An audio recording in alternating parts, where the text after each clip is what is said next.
Interesting কথা কইছে, আমি সেইখান থেকে পড়ে শোনাই। আমি নির্দ্বিধায় বলতে পারি ওই কঠিন সময়েও বিএনপির শীর্ষ নেতৃত্ব আমার পাশে ছিলেন। তারা তখনও সংবিধানের ধারাবাহিকতা অক্ষুণ্ণ রাখার বিষয়টি আমার কাছে স্পষ্ট ভাষায় ব্যক্ত করেছেন। বিশেষ করে বিএনপির চেয়ারম্যান তারেক রহমানকে ঘিরে আমার মনের মধ্যে অনেক কৌতূহল জমা ছিল, কিন্তু আমি পর্যায়ক্রমে বুঝতে পারলাম তিনি খুবই আন্তরিকতাপূর্ণ মানুষ। হি ওয়াজ সো কর্ডিয়াল। আমার দুঃসময়ে বিএনপির সহযোগিতা শতভাগ ছিল। সুপ্পু খুব পরিষ্কার করে বলছে যে বিএনপি তারে রক্ষা করছে। কোন সুপ্পুকে? সেই সুপ্পুকে যে তার নিজের পরিচয় নিজেই দিচ্ছে। শোনেন তার নিজের ক্রেডেনশিয়াল। আমি রাজনীতির এমন কোন অঙ্গন নাই যা আমি ছুঁয়ে যাই নাই। আমি বঙ্গবন্ধুর ছোঁয়া পেয়েছি। আমি আমার জীবদ্দশায় পরপর 6 বার বঙ্গবন্ধুর দেখা পেয়েছি। বঙ্গবন্ধু আমাকে নাম ধরে ডেকেছেন, এই চুপ্পু তুই এদিক আয়, এই চুপ্পু তুই মাঠে আয়। আমি বঙ্গবন্ধুর 6 দফার ভাষণ শুনেছি। আব্দুর রব বগা মিয়ার বাড়িতে আমি গিয়েছি, আমার প্রতিবেশী। ওখানে আমি দুপুরে ভাত খেয়েছি বঙ্গবন্ধুর সাথে। শুনিছেন কি বিশাল ক্রেডেনশিয়াল? মানে কার সাথে কই ভাত খেয়েছে সেটাও তার বড় যোগ্যতা। সোহরাওয়ার্দীর বডিগার্ড তারে কয়বার সুপ্পুকে ডাকছে সেটা তার বড় যোগ্যতা। তো এইটি শেষ না, তারে কেন কাঁঠাল রানী পছন্দ করতো, কেন দয়া করতো, সেটা তার মুখ থেকে শুনেন। সেটা ছাত্রলীগ করতো সেটাও শুনেন। আমি যখন বঙ্গবন্ধুকে উপস্থাপন করেছি, স্বাধীনতার যুদ্ধকে উপস্থাপন করেছি আমার বক্তৃতায় জজদের সম্মুখে, তখন উনি আমাকে জিজ্ঞেস করেছিলেন, তুমি কি আপনি কি রাজনীতি করতেন? আমি বললাম, জি মাননীয় প্রধানমন্ত্রী, আমি ছাত্রলীগ করতাম। তখন তিনি একটি নাম উচ্চারণ করে আমাকে বলছিলেন, সে তোমার সিনিয়র? আমি তখন বললাম, মাননীয় প্রধানমন্ত্রী, সে আমার 10 বছরের জুনিয়র। উনি যাকে সিনিয়র লিডার মনে করতেন তারও আমি 10 বছরের সিনিয়র। এটা শুনে উনি অনেকটা আমার প্রতি তার দয়ার সাগর হাত বাড়িয়ে দিলেন। শুনেছেন, ফাইনালি তার মনে বড় দুষ্ক ছিল। সেটা জানেন তার দুষ্ক কি ছিল? আমার মনে বড় দুষ্কু, ও দুষ্কু আমার মনে রে। কি দুষ্কু সুপ্পু তোমার মনে? ওর মুখেই শুনেন। গত 3 মাস ধরে মাননীয় প্রধানমন্ত্রীকে সালাম করতে গেলে উনি আমার সালাম নিতেন না। তা আমি দেখতাম যে ওনার চরণের ধুলো আমি পাই না। আমার মিশ্র প্রতিক্রিয়া হচ্ছিল যে উনি কেন আমার সালাম নেন না, না থাক বলে। কিন্তু সেই সময় যে ওনার মনের মধ্যে রাষ্ট্রপতি হিসাবে আমার নাম গ্রথিত হয়ে গেছে, এবং সেজন্যই যে উনি আমার সালাম নেওয়াটা বিব্রতকর মনে করতেন, এটা তো পরে বুঝলাম। আগে তো বুঝতাম উনি আমার পর বিরক্ত। শুনেছেন তার দুষ্কু কেন কাঁঠাল রানী তারে পায়ের ধুলে নিতে দেয় না। এই কিসিমের একটা মানুষের রাখার জন্য বিএনপির কি আকুলতা ব্যাকুলতা। আমি যখন কইতাম সুপ্পু ওয়াকার আর বিএনপি বরাবর হয়ে গেছে, তার প্রমাণ পাইলেন তো। সুপ্পুর কপালে যে দুষ্কু আছে এটা আমি কলে 2023 সালে ওই প্রেসিডেন্ট হওয়ার টাইমে কইছিলাম। শুনেন, হাসিনা নিজেও জানে সে নির্বাচনের সময় ক্ষমতায় থাকতেছে না, তাই তার একখান হিসু করে প্যান্ট না ভিজানো প্রেসিডেন্ট দরকার। সেজন্যই সুপ্পু। তাই সুপ্পু না সুপ্পু হইল প্রেসিডেন্ট, কিছু আসে যায় না। এই সুপ্পু যতই অনুগত হোক, একটা ফেয়ার নির্বাচনের পরে নেক্সট সরকার প্রথম যে অধিবেশনে বসবে, সেই অধিবেশনে যে বক্তৃতা দেবে না সুপ্পু, সেটা আইন অনুসারে বিজয়ী দল যেভাবে লিখে দেবে সেভাবে পড়তে সুপ্পু বাধ্য হবে। তারপরে কিন্তু বিজয়ী দল ইমপিচ করতে পারবে। সুপ্পুরে ইমপিচ করার মতো মেলা জিনিস আছে কিন্তু বিরোধী দলের হাতে। সুপ্পুর কপালে আগের দুঃখ আছে। হাসিনা বুঝবে, আয়রে কি শখ কইরা আমি বানাইছিলাম প্রেসিডেন্ট, সে এখন আমার গালি দিতেছে সংসদে দাঁড়ায়। তা আজ দেখলাম খুব হাসতেছে সুপ্পু। আইসা নাও, পরে কান্দিবা, যত হাসি তত কান্না, কইয়া গেছে রামসন্না। শুনিছেন, ঠিকই গুনে গুনে 3 বছর আগে কইছিলাম কলে মিলিল এবার। এখন দেখা যাক বিএনপি কি ড্রাফট করে দেয় তার বক্তৃতার। খেয়াল রাখেন, বিএনপি কলে করার চেষ্টা করবে বক্তৃতা ড্রাফট সুপ্পু নিজে করিছে, আমরা কিছু কই নাই। নিজে ড্রাফট করে না, আইন অনুসারে প্রেসিডেন্ট।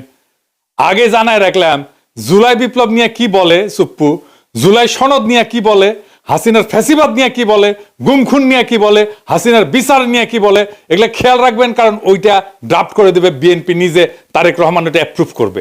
এটা মাথায় রাখেন সুপ্পু কি বলে সেটাই বিএনপির কথা। সুপ্পু এটা চোর, ঘুষখোর, অর্থ পাচারকারী, দাগী অপরাধী এবং মিথ্যাবাদী। জেনে বুঝে বলতেছি, ওই তো দুবাইয়ের রেসিডেন্ট, জানেন না? ও দুবাইয়ের রেসিডেন্ট কলে ওই বিচারক হিসেবে প্রথম কর্মজীবনে ছিল চরম ঘুষখোর এবং দুর্নীতিগ্রস্ত এক অমানুষ, টাকার বিনিময়ে রায় বিক্রি করত। তার দ্বিতীয় কর্মকর্তা হচ্ছে দুদকে যোগ দেওয়ার পরে দুর্নীতির মামলা এবং অভিযোগ ফয়সলা করত অর্থের বিনিময়ে, টাকা পয়সার বিনিময়ে। এ প্রসঙ্গে আবার পরে আসবো। আর তৃতীয় কর্মস্থল হচ্ছে এস আলমের দখলকৃত ইসলামী ব্যাংকের ভাইস চেয়ারম্যান ছিল। দেশের ব্যাংকিং সেক্টরে লুটপাটের শীর্ষ সহযোগী ছিল সে। খুনি হাসিনার ফ্যাসিস্ট দুঃশাসনের এই নরাধমের চতুর্থ অপরাধ কর্মের জায়গা হয়ে উঠছিল দেশের রাষ্ট্রপতির শাসন। তো এই যে মিথ্যাবাদী, এটা চরম মিথ্যাবাদী, এটা দেখাই দেবো। আচ্ছা দেখাই দিয়ে, এই যে সাক্ষাৎকার দিচ্ছে না, এটা কি হয়েছে দেখেন। এই যে দেশের বিভিন্ন জাতীয় গুরুত্বপূর্ণ দিবসগুলোতে রাষ্ট্রীয় ক্রোড়পত্র প্রকাশিত হয়, সেখানে রাষ্ট্রপতির ছবি ও বাণী দেওয়া বন্ধ করে দেয় অন্তর্বর্তী সরকার। ক্রোড়পত্র ঠিকই প্রকাশিত হয়, তাতে আমার বাণী দেয় না। আপনারা খোঁজ নিয়ে দেখেন গত 1.5 বছরে আমার কোনো বাণী গেছে কি না। আচ্ছা আপনারাই দেখেন, আপনারা দেখেন কত বড় মিথ্যাবাদী। গত বছর স্বাধীনতা দিবসে ওর বাণী দেখেছেন, এই যে বিজয় দিবস ক্রোড়পত্র ওর বাণী দেখেছেন। 5ই আগস্ট জুলাই অভ্যুত্থান দিবসেও তার বাণী ছাপা হয়েছে দেখেছেন। কেমন ডাহা মিথ্যা কথা বলে দেখেছেন। আচ্ছা এডিটর সাহেব, আমি কি সুপ্পুরে গালি দিতে পারবো? পারবো না কেন? রোজা রমজানের দিন তাই। ও আচ্ছা ঠিক আছে, আপনার কথা মেনে নিলাম, সুপ্পুরে গালি দিলাম না। এবার আসেন, কাটারানি আমগের দেশে প্রেসিডেন্ট বানিয়েছিল কোন কিসিমের মালকে, আর বিএনপি যার প্রেমে দেওয়ানা সে কেমন মাল সেটা আমরা দেখি। সুপ্পু 71 সালে মুজিব বাহিনীতে জয়েন দেয়, ওই তারপরে ইন্ডিয়ার দেরাদুনে ট্রেনিং করে। এই ট্রেনিং এর বন্দোবস্ত করে কে জানেন? ভারতীয় গোয়েন্দা বাহিনী রয়ের জেনারেল উবান, সে ছিল ট্রেনার। মুজিব বাহিনীর উদ্দেশ্য ছিল স্বাধীনতা যুদ্ধকালে বাংলাদেশে যে বিপ্লবী যুব সমাজের উত্থান হয়েছে তারে খতম করা, মানে বামপন্থীদের খতম করা। এই উদ্দেশ্যে স্বাধীনতার পর রক্ষী বাহিনী গঠন করা হয় এবং তারা কিন্তু 30,000 যুবককে হত্যা করে সে সময় মুজিবের আমলে, শহীদ বডিগার্ডের আমলে। এই রক্ষী বাহিনী তৈরি হয় মুজিব বাহিনীর সদস্যদের দিয়া, মানে সুপ্পুর ভাই ব্রাদারদের দিয়া। সেই রক্ষী বাহিনীকে জিয়াউর রহমান আর্মিতে আত্মীকৃত করে। সোহরাওয়ার্দী বডিগার্ড জয় বাংলা হয়ে যাওয়ার পরে জিয়ার আমলে যতগুলা মিলিটারি কু হয়েছে সেগুলোতে রক্ষী বাহিনী থেকে আসা লোকজন যুক্ত ছিল। জিয়া যে লাস্ট কুতে মারা যায় সেখানেও রক্ষী বাহিনী থেকে আসা অফিসার ছিল কিলিং স্কোয়াডে, যে জিয়াকে খুন করেছে। এটা খালেদা জিয়া ঠিকই বুঝেছিলেন। তাই তিনি কইছিলেন যে সাপকে বিশ্বাস করা যায় কিন্তু আওয়ামী লীগকে বিশ্বাস করা যায় না। যার মধ্যে আওয়ামী লীগের বিন্দু মাত্র জিনিস আছে, চিহ্ন আছে, তারে বিশ্বাস করা যায় না। শুনেন, সাপকেও বিশ্বাস করা যায় কিন্তু আওয়ামী লীগকে বিশ্বাস করা যায় না। আওয়ামী লীগ নিজের স্বার্থের জন্য দেশটাকে পর্যন্ত বিক্রি করে দিয়ে ক্ষমতায় থাকতে চাইবে, লেনদেন করছির মতো তার হয়েছে। কাজে এই আওয়ামী লীগকে বিশ্বাস করেন না। শুনেছেন? আর এখন সেই জিয়া এবং খালেদা জিয়ার পুত্র তারেক রহমানের আওয়ামী লীগ ছাড়া চলেই না।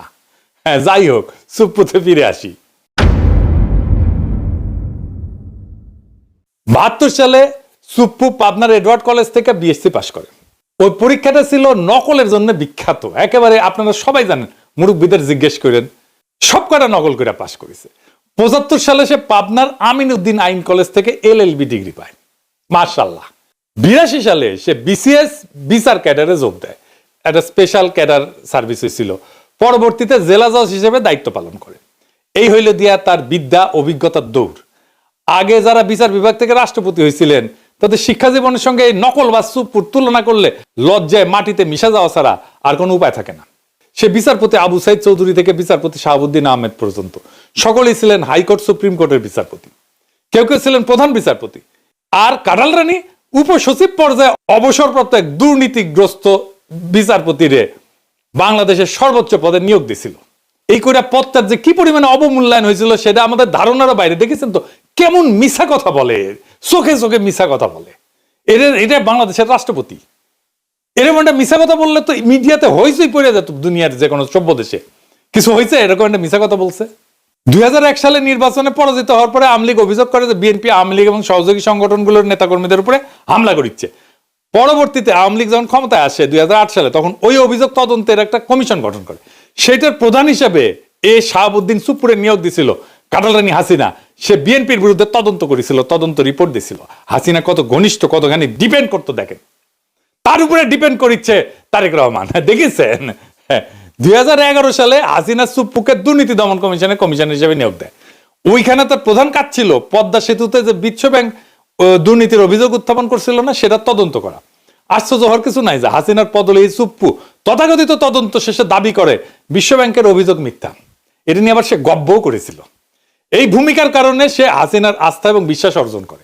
2011 থেকে 2016 সাল পর্যন্ত যে দুর্নীতি দমন কমিশনের কমিশনার ছিল, ওই সময় বাংলাদেশের দুর্নীতির এত ব্যাপক বিস্তার ঘটে যে হাসিনার পুরা শাসন আমলে $234 বিলিয়ন বিদেশে পাচার হয়ে যায়। সুপ্পু এবং তার দুর্নীতি দমন কমিশনের সহকর্মীরা এই অভূতপূর্ব দুর্নীতির ঢাল হিসেবে ব্যবহৃত হয়েছিল। বুঝিস, বাংলাদেশ থেকে যে পাচার হয়ে গেছে অর্থ, সেইটা ঢাল ছিল এই সুপ্পু। পরবর্তীতে সুপ্পু এস আলমের মালিকানাধীন ইসলামী ব্যাংকের ভাইস চেয়ারম্যান পদে চাকরি নেয়। প্রেসিডেন্ট পদে মনোনয়ন পাওয়ার আগ পর্যন্ত এই পদেই চাকরি করত। আদানি যেমন মোদির ক্যাশিয়ার, যেমন এস আলমও কাটালরানী হাসিনার ক্যাশিয়ার। জানেন তো এটা।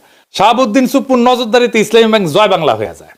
এবং এস আলমের সাথে আমাদের শিলং সালাউদ্দিনের একটা ঘুটু আছে, জানেন তো। এই জন্য এইটাই হইতেছে আসল ব্যাপার, বুঝিসাও। তার সাথে কেন বিএনপির এত সম্পর্ক? এই যে কালের কণ্ঠে সাক্ষাৎকার নিল, ওই একই বসুন্ধরা গ্রুপের দৈনিক বাংলাদেশ প্রতিদিনে 2023 সালের 12 ডিসেম্বরের লেখা লিখেছিল উপসম্পাদক হিসেবে। এসুপো কেন 2024 সালে হাসিনা জরুরি, কেন হাসিনা ক্ষমতা টানতে হবে, সেটা লিখেছে। সে কইছে 2001 থেকে 2006 সাল পর্যন্ত তৎকালীন বিএনপি জামাত সরকারের দুঃশাসন এবং পরবর্তীতে তথাকথিত তত্ত্বাবধায়ক সরকারের কর্তৃত্বে দেশের সমাজ, অর্থনীতি ও রাজনীতিতে যখন অন্ধকার নেমে এসেছিল, ঠিক তখনই প্রায় 3/4 মানুষের সমর্থন নিয়ে ত্রাণকর্তার ভূমিকা অবতীর্ণ হয়েছিলেন বঙ্গবন্ধু কন্যা দেশরত্ন শেখ হাসিনা। 21 শতকে বাংলাদেশের ঘুরে দাঁড়ানো মূলত সেইখান থেকেই শুরু। না না, এটি শেষ না, আরো আছে, আরো আছে, রান্নাঘরে আরো আছে। সে তারেক রহমান খালেদা জিয়ার নিয়ে কি বলেছিল, আসেন সেটা ওর পড়তেছি। সে খালেদা জিয়া তারেক রহমানকে নিয়ে কইছিল, সভা সমাবেশে আওয়ামী লীগ বিএনপি হাক ডাক যাই হোক, নির্বাচন নিয়ে নিকট অতীতের সবচেয়ে সুন্দর মন্তব্যটি করেছেন আওয়ামী লীগ সভানেত্রী প্রধানমন্ত্রী শেখ হাসিনা। তার ভাষায়, দেশের মানুষ বিএনপির সময় কি পেয়েছে আর আওয়ামী লীগের সময় কি পেয়েছে সেটার তুলনা করতে হবে। জনগণ কাকে ভোট দেবে, আওয়ামী লীগের বাইরে আর কে আছে? কারা, কেন, কি কারণে, কোন সুখের স্বপ্নে, কোন আশায় বিএনপিকে ভোট দেবে? ভোটের হিসাব নিকাশ যদি বাদও দেওয়া হয় এবং বিএনপি দ্বাদশ জাতীয় সংসদ নির্বাচনে অংশও নেয়, তাহলে তাদের দলের প্রতিনিধিত্ব করবেন কে?